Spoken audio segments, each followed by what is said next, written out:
Good morning. Today's headlines: U.S. Supreme Court decisions from Tuesday, one concerning abortion and another on voting laws. A Pfizer executive makes an admission about the company's COVID-19 vaccine. A member of the European Parliament called the revelation shocking. Immigration and Customs Enforcement is enthusiastic about its alternatives to detention program, but how much is it costing U.S. taxpayers? Democratic lawmakers say they want to hold Saudi Arabia accountable for OPEC's production cuts. They are sponsoring a new bill on the issue. And when you think of bees, you probably think of honey and food pollination, but you might be surprised that these buzzing insects can help improve the lives of returning veterans.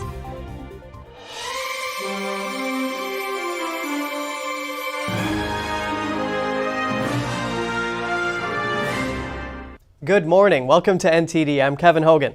And I'm Evelyn Lee. Good Wednesday morning. It's October 12th today. And Evelyn, giving out cell phones to illegal immigrants, that's not really a new idea. That was going on back in 2021 too. But the Biden administration, they increased the program nearly tenfold this year. Right, and you're right about that, but hold on with that because we'll delve into that soon. So let's kick off with another initiative the president is promoting for now.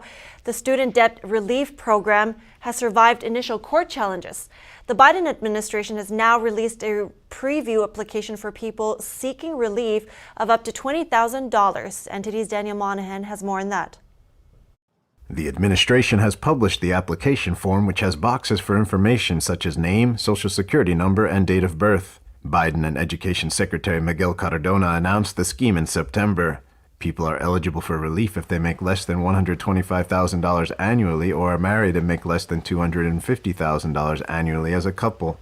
People applying for the program are warned that by signing the form, they're certifying that all of the information is correct. That means they could get in trouble if they claim to be eligible but are not. A separate document for verifying a person's income has also been released. It says an applier must provide a tax return or tax return transcript from the IRS from 2020 or 2021. Officials have said they hope to start canceling debt in October. Tens of millions of Americans were expected to be eligible, though the administration quietly scaled back eligibility in late September. Officials say the relief is allowed under the Higher Education Relief Opportunities for Students Act of 2003. That law lets the Education Secretary take certain actions during a national emergency. Officials say the COVID-19 pandemic is such an emergency. Multiple legal challenges have been filed against the plan, asserting the pandemic does not meet the definition of an emergency. Several of the lawsuits have been thrown out, while others are still moving forward. Daniel Monahan, NTD News. Next, we're taking a look at U.S. Supreme Court rulings from yesterday, one regarding the rights of unborn children and the other concerning rules for mail-in ballots. NTD's Jeremy Sandberg takes us through the court's decisions. On Tuesday, the U.S. Supreme Court turned away a case seeking clarification on what rights unborn children have. Catholics for Life and two mothers had challenged a 2019 Rhode Island law called the Reproductive Privacy Act that allows abortions up until birth. They questioned the constitutionality of the law, noting that the U.S. Constitution's 14th Amendment says no state shall deprive any person of life, liberty, or property without due process of law. They argue that the case presents the opportunity for the court to decide if fetuses possess due process and equal protection rights under the 14th Amendment. Their case was dismissed by a Rhode Island judge and then the Rhode Island Supreme Court. The state Supreme Court cited how the Supreme Court in Roe v. Wade concluded that the word person in the 14th Amendment does not include the unborn. The petitioners appealed to the U.S. Supreme Court and were rejected. The Supreme Court also vacated an appeals court decision requiring Pennsylvania to count mail-in ballots with undated envelopes on Tuesday. The Third Circuit had ruled that invalidating undated ballots would violate a provision of the Civil Rights Act that aims to ensure minor ballot errors do not deny someone the right to vote. Pennsylvania law requires voters to write the date on the outer envelope of a mail-in ballot. The case is being returned to the U.S. Court of Appeals for the Third Circuit, with instructions to dismiss the case. The Supreme Court's action means that the Third Circuit ruling cannot be used as a precedent to allow counting ballots with minor flaws for states in its jurisdiction. That includes Pennsylvania, New Jersey, and Delaware. Jeremy Sandberg, NTD News. And some news on the ongoing dispute between the Department of Justice and former President Trump. Trump asked the Supreme Court to intervene in the case over documents seized from his home in Florida. He wants the High Court to lift an appeals court decision that blocks a special master from reviewing documents marked classified. The DOJ asked the Supreme Court on Tuesday to reject Trump's request. The court is expected to review the matter in the coming days. And a former congresswoman and presidential candidate is leaving the Democratic Party. Tulsi Gabbard made the announcement in the first edition of her new podcast yesterday. The video got over 5 million views in 10 hours and a lot of celebratory comments on Twitter. NTD's Arlene Richards reports. I can no longer remain in today's Democratic Party. It's now under the complete control of an elitist cabal of warmongers driven by cowardly wokeness. After serving for 20 years in the Democratic Party, Tulsi Gabbard said in her first podcast of The Tulsi Gabbard Show, she wasn't inspired by the Democratic Party anymore. Gabbard said she was leaving the party and explained why. Who divide us by racializing every issue and stoking anti-white racism. Who actively work to undermine our God-given freedoms enshrined in our Constitution, and who are hostile to people of faith and spirituality. Gabbard served 4 terms in Congress, retiring in 2021. She dropped out of the 2020 race for president and supported candidate Joe Biden. But in recent months, Gabbard has vocally criticized President Biden. She told Fox News the president is a threat to democracy. It's clear that through his speech, through his actions and policies, he cares more about power than he does about the freedom and well-being of the American people. Gabbard said she joined the Democratic Party because I was drawn to the ideals of a big tent inclusive Democratic Party that stood up for working men and women. She now calls on other independent-minded Democrats to join her in leaving the party. Arlene Richards, NTD News, New York. Tulsi Gabbard was elected in 2012 as the first Samoan American. Yeah, and the first Hindu member of Congress, actually. That's right. She also served 2 tours in the Middle East in the Army National Guard. And when asked if any of her former Democratic colleagues reached out to her after her announcement, she laughed and said just one, and that the person sent her a text with 3 thumbs up. Next, Democrats introduced legislation yesterday that would ban arms sales to Saudi Arabia for a year. Saudi Arabia has faced attacks by Democrats because of a decision by OPEC Plus to sharply cut oil production. The bill's sponsors are Senator Richard Blumenthal of Connecticut and Representative Ro Khanna of California. They accuse the Saudis of having colluded with Russia in its decision to cut production. The two noted that an arms embargo could be disastrous for Saudi Arabia's defensive capacity. They say the OPEC cut will worsen global inflation and undermine U.S. efforts to reduce gas prices. The cost of gas and other energy sources have increased dramatically since President Biden took office. Critics point out that he halted construction of the Keystone XL pipeline. He also placed a moratorium on leasing federal lands to natural gas and oil companies. Dan Kish from the Institute of Energy Research criticized Biden's reliance on dirtier foreign oil while cutting domestic production. White House Press Secretary Karine Jean-Pierre addressed the situation with Saudi Arabia. We believe by the decision that OPEC Plus made last week, they certainly are aligning themselves with Russia. And right now, this is not a time to be aligning with Russia, especially with this brutal, unprecedented war that they have started in Ukraine. And President Biden continues to insist his trip to Saudi Arabia, where he reportedly hoped to achieve production increases, was never about oil. Next, a Pfizer executive is admitting that the drug maker's COVID-19 vaccine was not tested on preventing transmission. This is during a meeting of the European Parliament. Take a look. European Parliament member Rob Roos pressed a Pfizer executive about the company's COVID-19 vaccine during a Parliament session on Tuesday. Here's a clip of that exchange. Was the Pfizer COVID vaccine tested on stopping the transmission of the virus before it entered the market? If not, please say it clearly. If yes, are you willing to share the data with this committee? And I really want a straight answer, yes or no.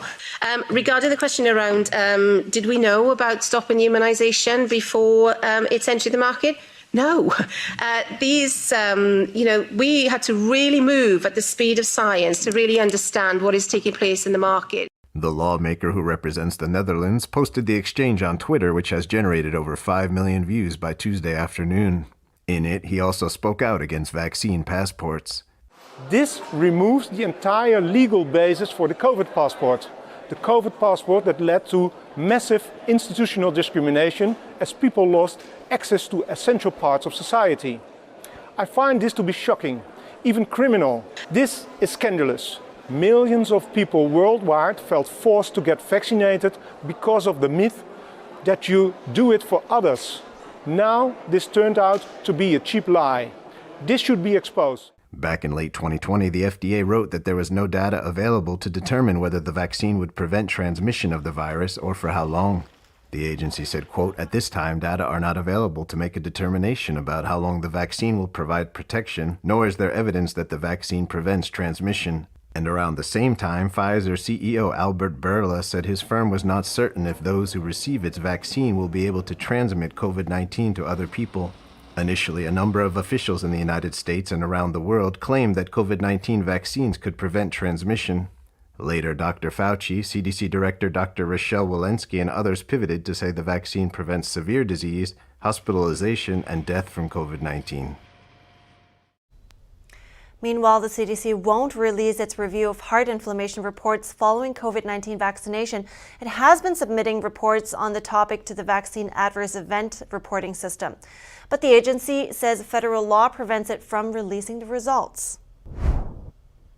U.S. Department of Homeland Security agencies gave out over 250,000 trackable smartphones to illegal immigrants over the last fiscal year. That's according to recently published data on the Immigration and Customs Enforcement, or ICE, website. The cost for the phones and their accompanying technology is close to $250,000 per day. That's about $89 million over a year. The individual is responsible for checking in with ICE on a regular basis, usually by sending in a geotagged selfie.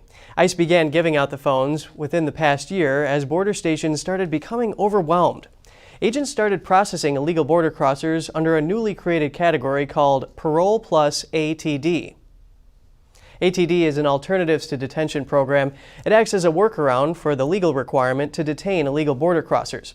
Under parole status, illegal immigrants don't have to provide Border Patrol with evidence of credible fear for asylum. They're permitted entry without any preconditions, except for a quick background check in the U.S. crime database.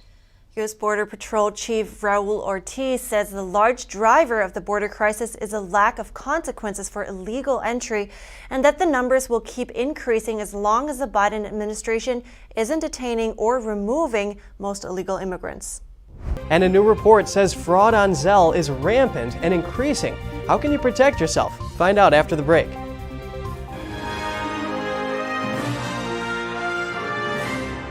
Shenyun Creations, the streaming platform from Shenyun, featuring world-class dance, past programs, and all original music.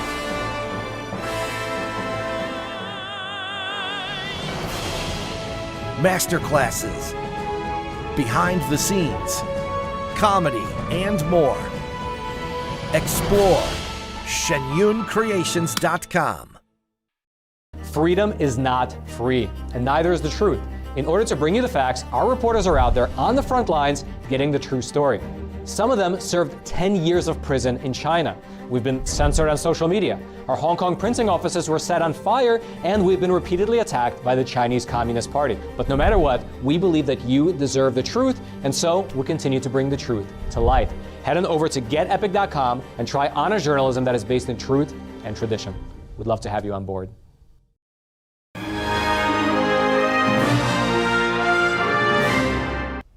Honda says it will build a $3.5 billion joint venture battery factory in rural southern Ohio. The car maker will hire 2,200 staff for the facility as it starts to turn the state into its North American electric vehicle hub. Our operations here will play a key role as a new EV hub. We will develop the know-how and expertise in EV production. In addition to the new electric vehicles that will be produced at these 3 separate plants, we are announcing today that the batteries these vehicles will rely on to run will also be produced right here in the state of Ohio. The company also plans to invest $700 million and add 300 jobs at 3 of its own Ohio factories to prepare them to start making EVs and components. The battery plant will be built jointly with LG Energy Solution of South Korea and could see a total investment of nearly $4.5 billion. The plant site is located off Interstate 71 in Fayette County, about 40 miles from the state capital of Columbus.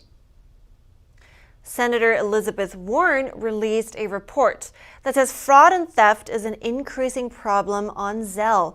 4 banks report that while in 2020 fraud claims were in excess of $90 million, that amount is expected to reach $255 million in 2022. So how can you protect yourself? I spoke to an expert. Joining me now is Burke Files. He is the president of Financial Examinations and Evaluations, Inc. Good to have you, Burke. Thank you very much. So Zelle frauds are apparently an increasing problem. And first of all, I want to know, what are the most common scams out there? I mean, what do we look for? The common scams are the same ones we've seen for years, just with a different payment platform. It's pressuring someone that they have to pay a utility bill, they have to pay a ticket. Those types of high-pressure scams have been around for years. They're just using a new platform, Zelle or Venmo or any one of the other DeFi payment apps. So what does that mean? They pressure you? Do they give you a call? Do they write you emails? What are the red flags there? Immediacy. Either you pay your water bill today, or we're going to turn your water off. Either you pay this assessment or ticket today, or we're going to send the police to come pick you up. It's that type of immediacy and pressure that is in a lot of the scams that you're seeing with the DeFi platforms. But these are the same things that have been around for 40, 50 years. It's just a new method of payment. Right, so scary tactics. And how would you suggest people protect themselves best? Be an informed consumer. If someone is pressuring you on the phone to pay something immediately, the IRS, the water department, the gas department doesn't call you and say, we're turning your power off today unless you pay by a mobile app. That doesn't happen. So you just have to put that to the side and say thank you, but no. And then call the utility company or whatever the person demanding payment is and find out what's going on. Right, double checking. And I mean, what if there is still chances that, somebody falls for it, and what if you do? Is there a way to get your money back from the banks in that case? The way the law is written and the way the banks work is pretty straightforward. If there's a compromised account, the account was compromised either because of your error or the bank's error, there is a means for recouping that loss. If you've been scammed, I'm sorry, the bank is not going to pick up the debt for your misjudgment in risk assessment. You can't blame the bank for you buying, you making a payment you shouldn't have made any more than you can blame a car maker for buying a defective TV out of the trunk of someone's car. Well, sometimes you can reverse the payment, right? In some cases, is that also possible here? In Yes. a certain time frame? It has to be quick. It has to be very quick. And we're talking hours, not days. I'll tell you what the scammers do. As soon as they get that money into their account, since it's all digital and they can just use something like this to move it, they'll move it because the criminals aren't stupid, but they are criminals. And they will move that money out of the account where it can be reversed out of as soon as they can. I see. Well, thank you so much for some great advice today. I really appreciate it. Burke Files, thank you. Thank you. Coming up, remembering the award-winning actress and singer Angela Lansbury. Her 3 children revealing that she died peacefully in her sleep at home in Los Angeles, just 5 days shy of her 97th birthday. And when you think of bees, you probably think of honey and food pollination. But you might be surprised that these buzzing insects can help improve the lives of returning veterans. Find out more after the break.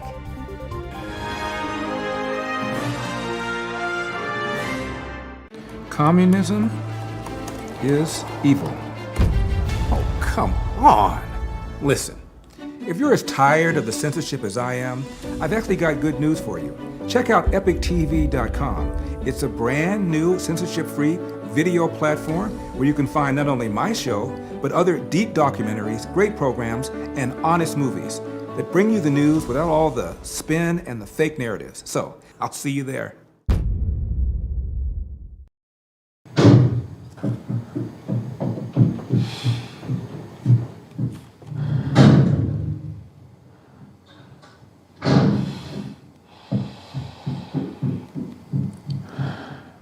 I love you!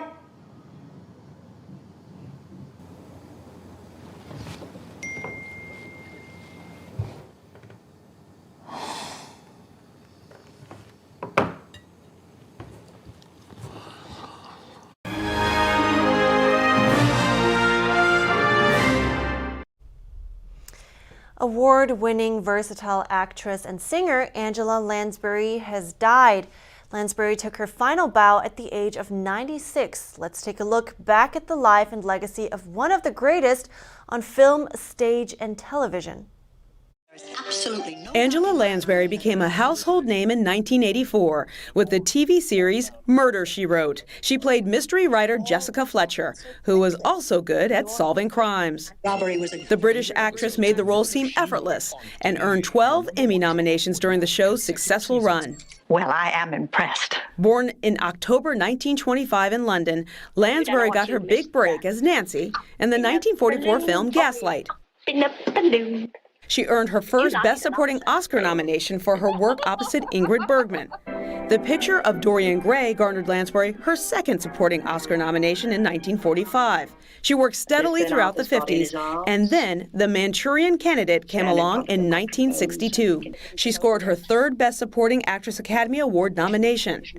In the 1971 musical Bed Knobs and Broomsticks, the versatile performer showcased her singing chops. She also shined in several musicals on Broadway, including Sweeney Todd and Gypsy. The gifted performer earned 5 Tony Awards throughout her career. In 1991, a new generation of fans discovered Lansbury when she voiced the character of Mrs. Potts in the animated film Beauty and the Beast. Beauty and the Beast. The distinguished actress received a Lifetime Achievement Award from the Screen Actors Guild in 1996 and was also given the National Medal of the Arts the following year. Medal of Honor of the Arts given at the White House. That was a tremendous honor to me. The mother of 3 returned to the big screen in 2005 in Nanny McPhee and again in 2011 opposite Jim Carrey in Mr. Popper's Penguins. You're tenacious, Papa. It turns out Angela Lansbury was the tenacious one, gaining accolades for her work on stage and screen over 7 decades, a performance even Jessica Fletcher would be surprised by. What a legend. I remember the series Murder, She Wrote. They replayed it for years on German TV. Really? I didn't know that. You know, and it really is great looking back at her part in Gaslight. Those black and white films have a charm to them. Oh, yeah. And so now we end our show with Inspired of the Day. A charity aims to help veterans with mental health issues and to stop veteran suicides by providing purpose and meaning through beekeeping. Here's NTD's Condemn to tell us what all the buzz is about. Steve Jimenez is a veteran who served in the Marines. He returned to civilian life in 2011. By 2018, his mental state nearly led him to suicide.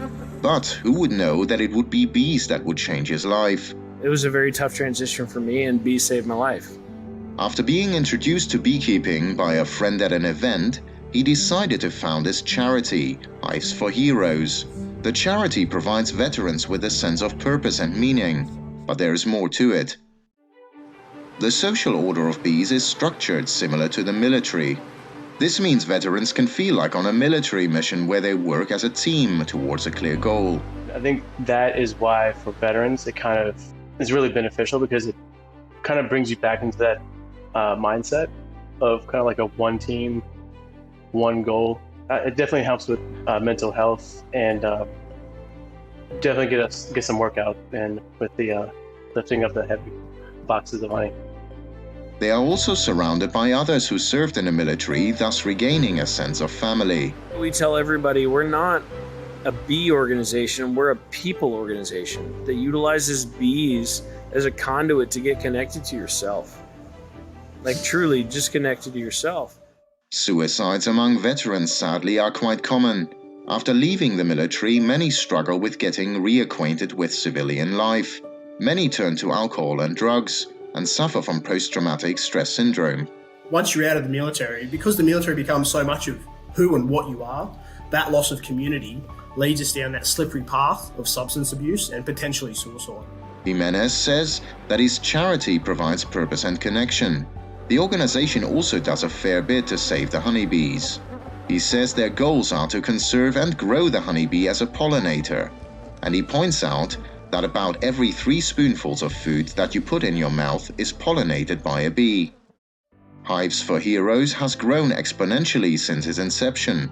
This summer, in 1 week alone, Steve received 30 applications across the globe. So, first day of spring today, so they're out in the backyard now, buzzing around. With all the success Hives for Heroes has had in its 3 years, one might say it's the bee's knees. Cost Jimenez, NTD News. Such a great cause. Yes, and PTSD is a serious issue. About 10 to 30% of veterans in the U.S. alone suffer from it. I agree. It's absolutely serious. So it's great that there is more help now for them. We're wrapping up the program on that note. Don't forget to shoot us an email with any ideas or feedback you may have. That's it for today. Thanks for watching. I'm Evelyn Lee. And I'm Kevin Hogan.